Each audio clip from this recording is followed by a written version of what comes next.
Hello and welcome to episode number two of Who is JRock? That is the question we're going to be trying to answer tonight. And this is episode number two, as I said. And as I said last time when we got together to do one of these, episode one of Who is JRock, I want to tell you guys a little bit about who I am because, August 2nd is going to be the big 1 year anniversary for our site, JRock's Babylon, which is the main site where everything kind of goes through. Now, okay, obviously, I'm a fan of hard rock and metal music. That's primarily kind of what gets me off. But I got appreciation for other kinds of music. Basically, if it's good, it's good.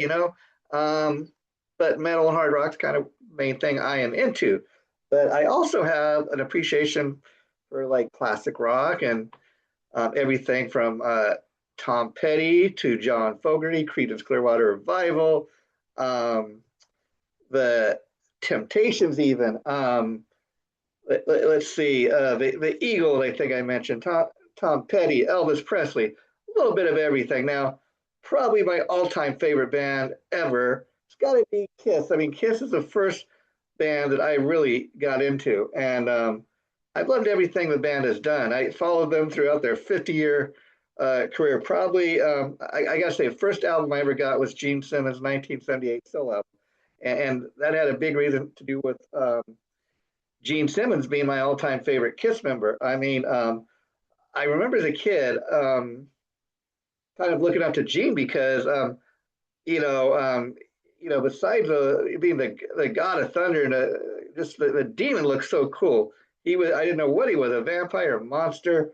Um, but Godzilla. He was the god of thunder. Um, I liked majority of the songs that he sang. Um, I loved his songwriting. Everything about Gene. It was just so over the top cool. He was my favorite. He breathed fire. He spit blood. Just super super cool. And then of course, as I got older, I got into like a lot of the 80s hair metal type of rock and got into bands, of course, like Motley Crue, Poison, Dokken, Rat, just to name a few. Whitesnake, Van Halen, David Lee Roth. The list goes on and on. Now, as I shared with you guys last year, when we, last year in 2025, I launched JRock's Babylon. And here's the thing. I've been doing these interviews for this other site, Chaotic Risk, for about 17 years by the time I launched this site. And it was a pretty good run for the first 16 years. Things didn't really start to go sour until the final year. And we'll get into some of that, at another date because I want to try to keep everything positive. Because, like I said, we're coming up on our 1 year anniversary. And another thing you'll want to know about yours truly, your host, Jason J. Rock Houston here, is I'm an animal lover. I got 3 dogs at home. I take on a walk daily. They're a big part of my life. I love animals in general. I'll tell you, one thing that really gets to me is hearing stories about people mistreating animals.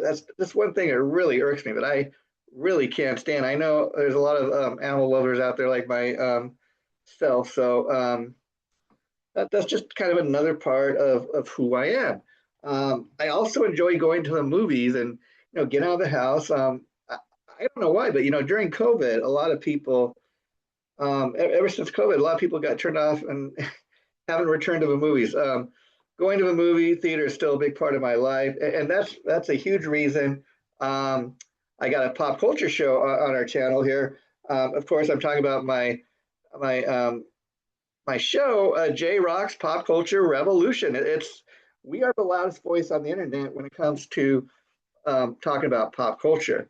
And we talk about everything from um, movies, uh, great music, classic TV shows, just so much to talk about. And we're going to we're also going to get into the pop culture show and some other shows we do on here. But like I said, for the last 17 years, and this is going like, ending in 2025, I did these interviews for this other site, Chaotic Risk, Started out as Chaotic Risk magazine, and by the time the site shut down last year, it was we were calling it Chaotic Risk TV.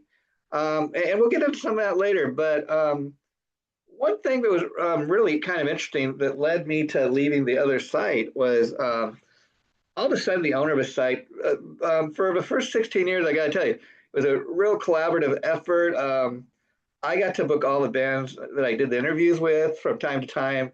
Um, the guy that owned the site, he would reach out to me, say, "Hey, I got this band that would like to do an interview with you." And so I said, "Sure, give me the information, reach out to the band, and we'll set up a day and time to do the interview." And so I really became the face and the voice of Chaotic Riffs. And the guy that owned the site, he gave me a lot of freedom for the first 16 years. And and I really enjoyed it. It was a real learning experience, if you will. Um, and then he was kind of a tech guy, the owner of the site, and I would send him, I would conduct the interviews, and then I would send him the video files or audio files, whatever the case may be, so that he could upload it to his YouTube channel by a particular date, and then that's kind of the way we did things for the first 16 years. And then the 17th year, I really don't know why, but he became much more controlling. Started telling me the things that the way we did things for the first 16 years, everything just kind of went out the window. Like he started telling me, "Okay, Jason, we're going to only start interviewing top tier bands." He started having all these rules that before we could even book an interview, I'd have to get his. He's like, "You got to get my permission. You can't just book bands anymore on your own." And there was really no reason for that because the interviews we were doing are popular. They were really good interviews. People liked the interviews we were doing. But what kind of ended up happening, sadly, like a lot of sites you see on the internet, he started. I guess you could say he was kind of a trend chaser. Well, Jason, why post these interviews if nobody's watching them? That wasn't really the case. I mean, like I said, they were people were checking out what we were doing. We had a loyal following, a loyal fan base, but he was looking at actual views. And like I said, again, we had a loyal audience that would every time we'd post something, they would check it out. We'd have people commenting, but he wasn't getting the huge numbers that he wanted to get, and so he started like, okay,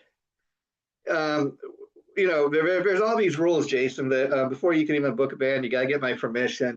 Um, it has to be a band in order for it to be an established band.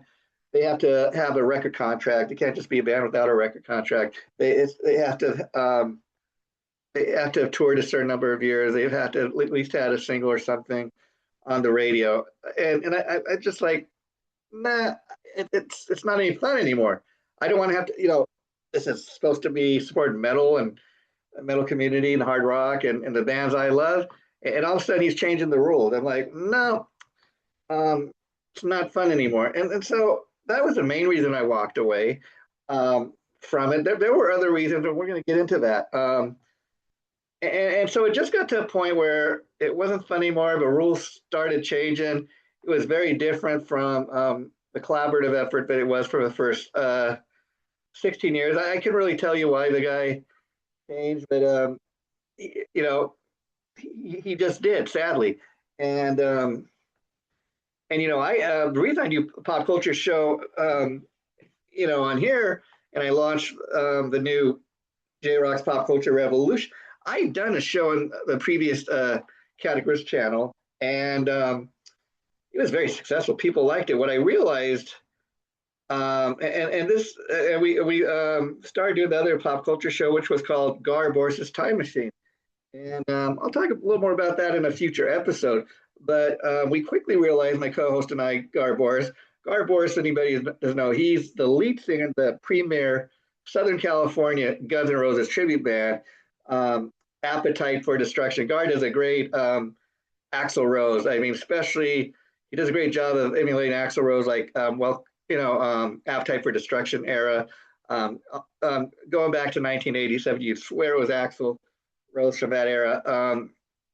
He does a really great job. So I'd interviewed Gar a number of times over the years because he plays in this tribute band, and I was a big supporter of tribute bands, and many of them have very interesting stories, believe it or not. So I'd invite Gar and some other people come on, and we talk about what it was like being in a tribute band. And after interviewing him a number of times, I came to realize Gar Boris was a great storyteller. You could talk to this guy for hours and hours, and it was a great conversation. I quickly realized that me and him could talk a lot more about just him playing in a tribute band or um, just music in general. So, during COVID, for example, a lot of people were posting on their Facebook pages, um, like a list of their top 10 or favorite, hard rock and metal albums of all time. And so initially, I did like a series of interviews with Gar Boris, where we're calling it on the record, on the record interview series, where, for example, he'd say, "I want to talk about Masters of Reality, Black Sabbath album," and so we spent a whole 45 minutes to an hour talking about that, and then we made an episode out of it. After doing about 10 of these episodes, I realized, you know what? Let's take this show a step further. Let's make it a pop culture show. That way, first of all, I realized you could talk about music, you could talk about classic TV shows, you could talk about great classic movies. And what we quickly found out is him and I had a love for all of these things. And we definitely could talk about a lot more than just music. But what we quickly realized had to, in order to put on a quality show, got to do the homework, got to do the research. And I was just impressed because Gar and I were both very busy in our own everyday lives. He had a job, I had a job, and we'd go to work, and we'd do the shows like every other Sunday. We'd record an episode, and so that allowed us time to research the show we were going to be doing. And him and I never really got together in person before doing the show. He would research what he found, and then I would do research, and I'd write everything down on a piece of paper so I could remember when it came time to record the show. And so he'd come up with about half of the material for a show. I'd come up with the other half. And again, each episode would be anywhere from 45 minutes to an hour. And it made for some real fun conversations. We did about 80 of those episodes. And again, another thing that led me to launch my own site, JRock's Babylon, a year ago on August 2nd of 2025, was Gar Boris's Time Machine was a very successful. It was probably the most. It was like the second most popular series we had on the YouTube channel, and me and Gar really enjoyed doing the show together. I mean, we look forward to getting together every other Sunday. And one day I did an episode, and I sent the file to the owner of the site, and he just told me, "We're not going to do a show anymore, Jason." Well, why not? We're just not going to do it. No real reason. And if you want me to give you my honest opinion why he took that attitude, he knew how much I enjoyed doing the show, and he just immediately told me, "We're just not going to do it anymore." I think it was a way to trying to drive me away or trying to really frustrate me, and it did. But I realized okay, not much I can do. At this point, I kind of came to realization, okay, it's time to really seriously think about launching your own site. I mean, I had been told at one point, okay, you can't book the bands anymore. You got to get my permission before you interview a band.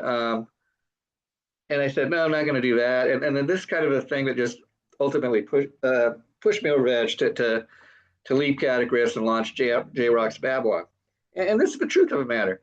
And the last conversation I had with the owner of Chaotic Riffs over the phone, he had been trying to get me to sign a contract. Again, we'd worked together for 17 years without a contract. Now, all of a sudden, he was trying to control me. He wanted me to sign a contract. No, I did indeed sign a contract, but here's what ultimately happened. He did not do a good job of writing the contract. He realized that he had made some mistakes. I got a lawyer to just look over the contract, and and so even after I signed it, the lawyer told me because the owner of Categories, he realized he had not written the contract properly. He sent me a new contract, was trying to force me to um, sign a new contract. For example, in this contract, it was just ridiculous. I had a co-host on the show, um, but I was the only one that was in the contract. I was the only one being made to sign a contract, and I had been the only other one besides the owner associated with Chaotic Risk for the last 17 years at this point. Had a co-host, but the co-host didn't have to.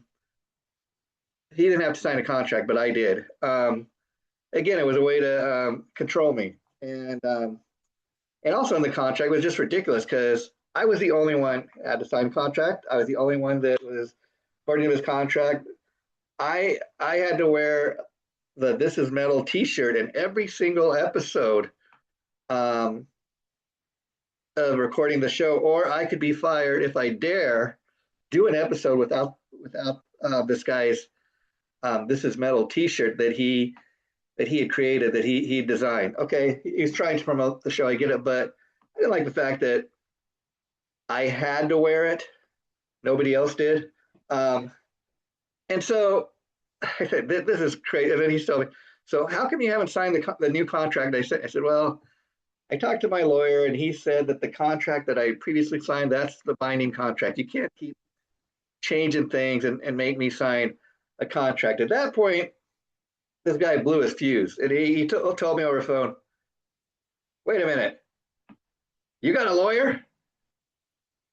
"Yeah, what's wrong with that?" I'm, okay. He goes, "It's over with. You're fired." Okay, okay. Thank you, thank you. Now, I might also add at this point, he had seen that a day or two later, I started posting that I had reached out to somebody. I'd conducted an interview. He'd seen I was posted on my own YouTube channel as JRock. He tried to reach out to me and tell me, you can't use the JRock name. He says, that's associated with my site. Can't do it, Jace. I told him, well, there's nothing in that contract I signed. You fired me, so your contract is no longer binding. Um, I said, that is the name I went by, Jason J. Rock Houston, for the last 17 years. I said, what are you going to do? You're going to pretend to be J Rock? You look nothing like me. You sound nothing like me. Um, and so he told, well, you can't use a J Rock name. I was laughing, and I'll be honest. Um, I was kind of pissed at first at the idea of it, but the important thing when you get in these situations is to calm down, think rationally, and think about things. Now, initially, I thought it'd be clever. Okay, you know what? I'm still going to call myself J Rock, but I'm just going to change the name. But I did talk to a lawyer, and I did talk to a couple other people, got some advice. That's always a good thing to do. And despite what this guy thought, because again, in doing these interviews for the last 17 years, I started going by the name of Jason J. Rock Houston. In fact, many of the people I interviewed over the years, without me even prompting them to, they just, like during the interview, they would, or in and addressing me like in an email or something to set up an interview date and time and all that, they would address me as J Rock without me even prompting them to. So again, I was the guy that became known as J Rock. I told him, "You gonna pretend to be J Rock? You look nothing like me, sound nothing like me." That's the name I'm. So I dropped any notion of doing any funny business like trying to change the name. I'm going to go by J Rock. Nothing he can do. And I'm not going to get into it here, but I will tell you, I took the necessary steps to make sure this guy could not stop me from using the J Rock name. And now the name that was mine for the last 17 years is still mine. Nothing he can do about it. He may not like it, but that's the way it is. And then when I refuse to sign the second contract, and he tells me, "Okay, you're fired," then how dare you get a lawyer? Well, what's wrong with me getting a lawyer if you're not trying to do anything to rip me off or anything, you know. And then he quickly, the last thing he told me was, because he was so afraid. And here's the funny thing, um, in all the 17 years, done this for these interviews and stuff for fun, never made a dime at it. We came very close to somebody was interested in putting these interviews on streaming services. We came very close to getting a deal there, and all that's what kind of when his attitude changed towards me. He was so worried about that he was gonna if he got paid anything for any of these interviews that he's gonna have to pay me, and he was so worried about that. Well, I think some of us been involved for 17 years. They deserve to get paid. I did a lot of the work. Um, and like I said, for 16 years, it was a very collaborative effort. And I was very disappointed to see the way he turned the final year because he was so worried about that I was going to get some money. So he told me, well, you know what? And this was a real dirty thing to do. He told me, I'll tell you what, Jason, he goes, it's a real simple solution. I'm just going to take down every single video that you were ever part of from my site. And then that way, if any of these interviews ever make it onto any of the streaming services, you're not going to get paid for any of it. I said, well, do what you feel you have to. And I'll admit, I was pissed at first because he did it. But I also should mention that his little YouTube page, because I did so many of these interviews and conducted so many of these episodes that by the time all this was taking place and he um, and he closed down Chaotic Riffs, um, we had over like 1,000 episodes, 1,000 interviews posted on his YouTube page, and it went from having like over 1,000 episodes because initially he just I'm going to remove you from the site. Every interview that you were ever part of, we're just going to take it down. I thought, how could you do this? Okay, first of all, this is how this guy was acting. What a jerk, I thought. And like you're it's not just hurting me. You're destroying you're just destroying this legacy of categories that we created for the last 17 years. So what I found out he did was there's a way apparently on YouTube that you can hide things, and so he made it appear that he took everything down. Somebody told me no, he's probably hiding, and sure enough, I guess he got enough people complain about him taking the stuff down because again, like Garbor's Time Machine was one of the most popular shows on that channel, and he's removed all 80 episodes. People like checking those episodes out, and they were complaining. I know they were because eventually, without even telling me, he put all the stuff back up. And I think the main reason, not just because people were complaining about, it, but I think probably too because his site went from having over 1,000 episodes and interviews to having only like maybe 300 things posted up there. That's quite a lot of stuff you're trying to hide because you want to stick it to me. And I think he quickly realized it was messing with the legacy of Chaotic Riffs. I think he quickly realized that if you try to totally erase me, you're gonna lose a lot of your views. So that's kind of why my time at Chaotic Riffs ended, and I launched JRock's Babylon. So you know the story. So told the story here for the first time, like I've never told before, really in a lot of detail. And so we are going to have more of these Who Is JRock episodes because I can't believe it's already coming up on the 1 year anniversary on August 2nd, but it is. And another thing you'll notice in a lot of my artwork and imaging and these backgrounds I create is a lot of it is, you'll see like red, white, and blue. It's very patriotic. That's because, as I've shared many times before, I was born on the 4th of July, 1971. So because of that, I'm very patriotic. I love those colors. It's a fun time to remember. I mean, when I was a kid, I used to think everybody was celebrating my birthday. That's what my father and mother used to tell me. And foolish kids, you believe what your parents tell you. Well, I believed it for many years. So celebrating the 4th of July, a very patriotic thing. A lot of people do. But it was a big deal because it was my birthday and something I've always, even to this day, I continue to celebrate every year. But we'll get into that, later. But I just want to kind of mention that because if you notice any of the artwork I do or images to promote the shows and stuff, a lot of it is very reminiscent of that, and that's why. Now, one more thing I should add about the kind of ending of Chaotic Risk.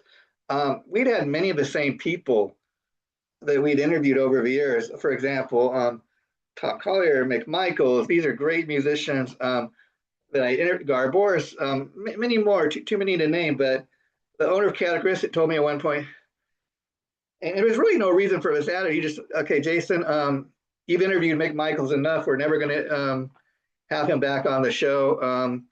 We want to get some more extreme metal acts. Um, we want to get top tier guests. And that's the other thing that really pissed me off. Is like I networked and made many contacts over the course of the 17 years that we did Chaotic Riffs, and all of a sudden he wants me to tell these publicists and these artists that no, we're not going to interview you ever again, or we only want top tier guests.